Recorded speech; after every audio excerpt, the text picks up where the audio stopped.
Mayam ngasi di Kang ni Happy Kang Kang si kamay hai dun Kang de Happy Kang mayam Happy Kang day ado ako na heng si video si upload torok di hayeng tara ni ngasi di tawag si tinga ni kaya da ako na somda same sa na to si nungdang oy reba ado na si video si hayeng nungdor mong na tra hayeng nungdin mong tara ni hayeng ngasi ngamaga di ngasi tagalake ting na so ting na ado yeng ngasi mong ko ngamdraga na hayeng kaya to ni ako somda ketsi ne adagi iromne akoi sangi tan haidara ni maka hairo rồi kari hairo uti thong mamaga keno khesi ma kara hong hairo ta roi ni uti thong mane khesi ne iromne kawa pakora ni okay koi sangi tan akoi ngasi gi mathel me am haidara ne ma sa ro na ko sori anga sina ma mathan thamba ya da na ai ga nakpa lai re somda koi ta na pakora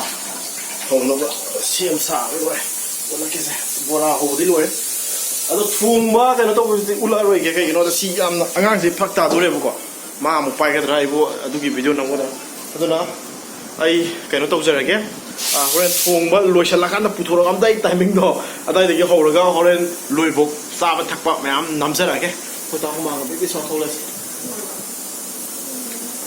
kami ta su soi som da ado si hek loi ba ga ai mayam da mu kha ta no jara ke san pa se som da ma se pam dra ga de ma se ngang le mai sao je ba ma ge sa sum sang kala ko da punsen bi ne so yan masih di mayam ai kaino ma haija ge na mayam da sigi video matek se namja ni ko aina mamang da gi community da mayam da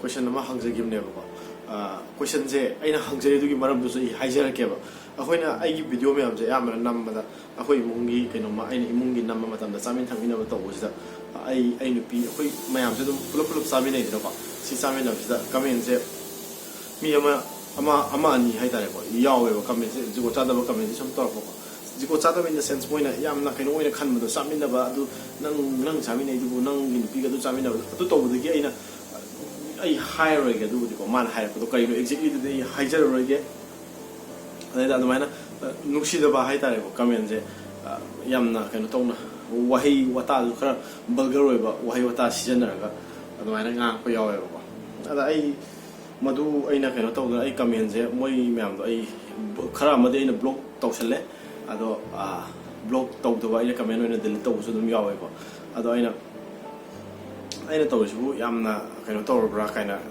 ai je sum mayam da duma mayam gi wakhal lon do kari lei ge na ina mayam da share taw su gi ne ba aina mamang ge community taw yo post da mayam gi response mi makhan gi response makhan khala edo ayam bana di kasu kai di si matam gi matuina du da na mayam adu gumba mayam haibiri ko ndo mayam duna aina da ijaki post mayam na papiraga mayam na to biram kidam ta ha da mayam thank you very much ai gi oina di yamna kaino mo ina khalle ai tare haibidi ai taseng nei gyan ta ngam di ai tare kai to bu gi no chamin na do si haibidi yan ham do kari do bugi samin na roido ai di ya ga di ya da bi to wan to tna in ye ham ne bo adu phagi na ti ko in haije adu kaino gi wana te adu ya ga de du bok to bi ya ham ni da da khoi ngam da bugi matam duna sang da bugi to bu ya da bugi wana ai se camera mamang da ai yam phaba yam kaino to bo saja ba na te ai isagi khoi yum da leijari ba kaino sing je ai gi opinion mayam do mayam da share to jabni ko ai gi mota de kai su kai da bra ne khalle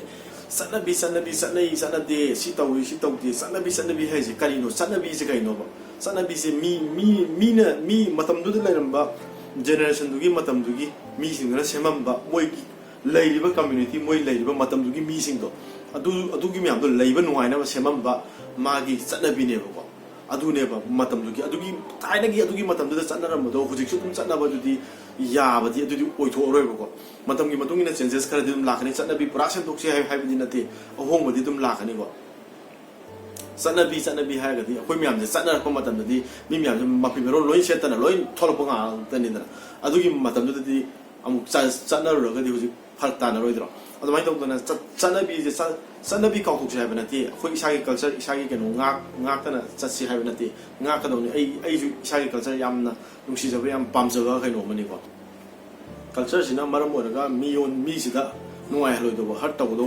we raga di culture do kitang sempok sai ba na ta kitang lai thok sin tong na di ai ya brain khali ko aduga si tꯧsu dum torokani chanabigi matungina haisi generation gi mata tungina ko ahomudi lakani huji akhoi matamda akhoi no jismai khalise ai jai matamda moina mo hayang khalapa wakhando mu tongala ne ko aduna chanabidi matam dugi lei ba mi jing dona moi gi nungai na ba mawong semam ba ngasai kano do aduni chanabi na haise ko do thaina gi chanabi do huji sum chana raga lei haibi di akhoi na huji lei ba matam do mobile phone je payam na te ko matam chanabi semi ba matam je sa laptop lai ram na te AC palam na te ba ko pen lai ram na te ba adui matam dugi chanabi do huji ki modern ne sida khoina changchela khan sida adugi matam dugi sum chanabi sum chana lei ho adudi kitang tayo na ba malakani aduna chanabi se pura mutha chaiba na te adu khara sentok chanjin tawbudi miyoi paduda lairiba matam dugi generation ji miyoi ba singida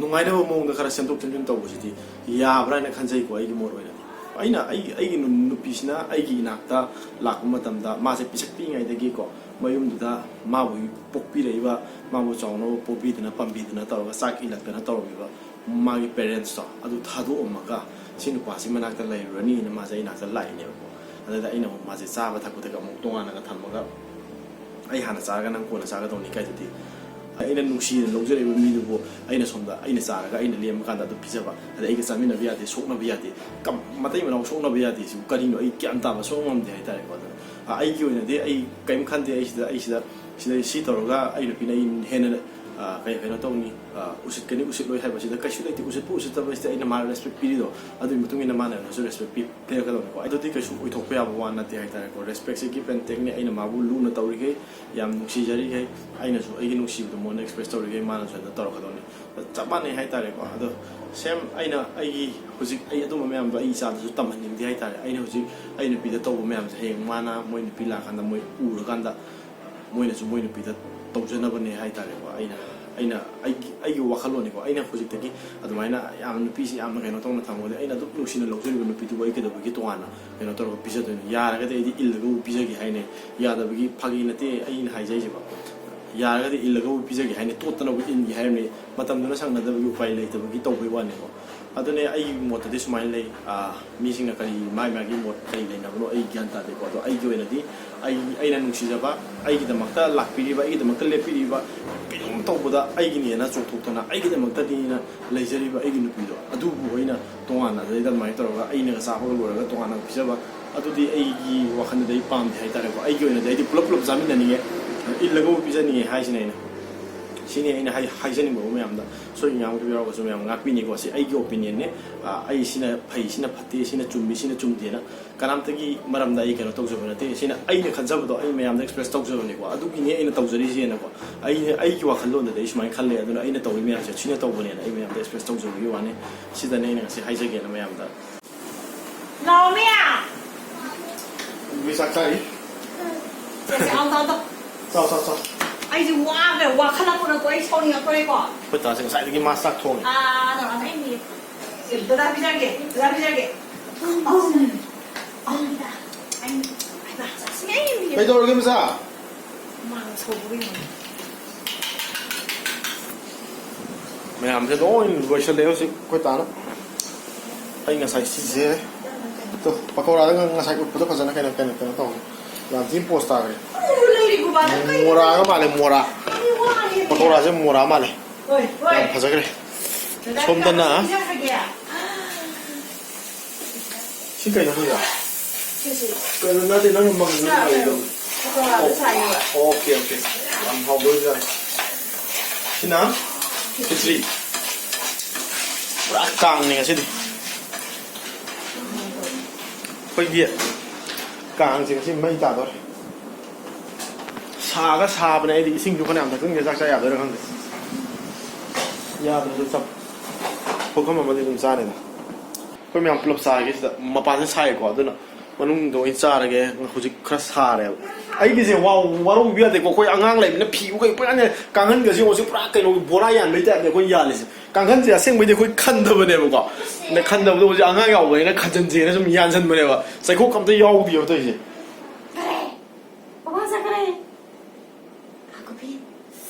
Mayam, aku ingat sih di mayam kulap samin na lagi, kasi di Kang ni na, aku mayam sih kulap samin na sih na, sih kulap sana ba, seme, tanah tu mek kerja sang musam. 상이다 나오고 이거. 만타기 트레디셔널 컴, 컴. 나오네. 동가이가 바로 잘라가 거기다가 시디 짜타라게. 상이다 나와. 상이다 오드래. 그래서 아자.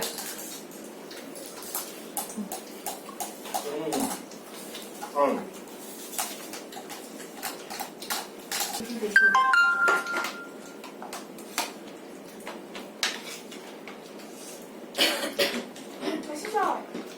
네. 깡. 깡 아니 깡. 깡이. 깡이네. hay hồi nữa ạ. Coca-Cola. 또 나와요? Không cơ, thì xin ngừng rồi. 나 끊어보자.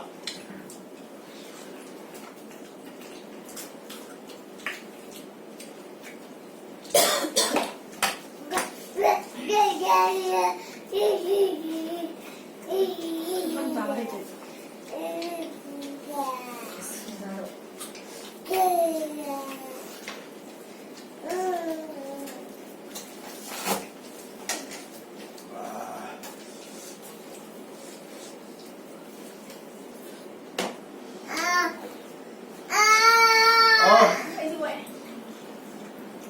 Không có lần nào của ba thay lên nhỉ?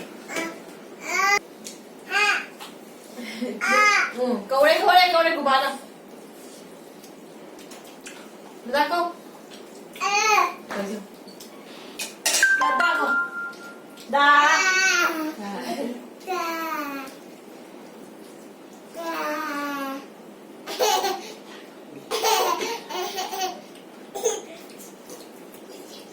Cái này à chứ.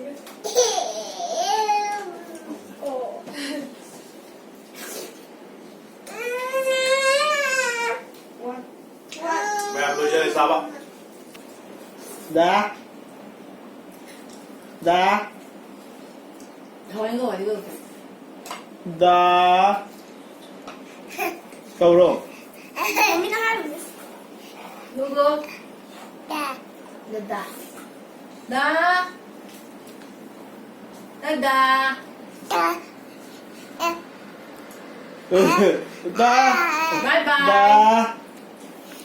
Bye bye. Yeah.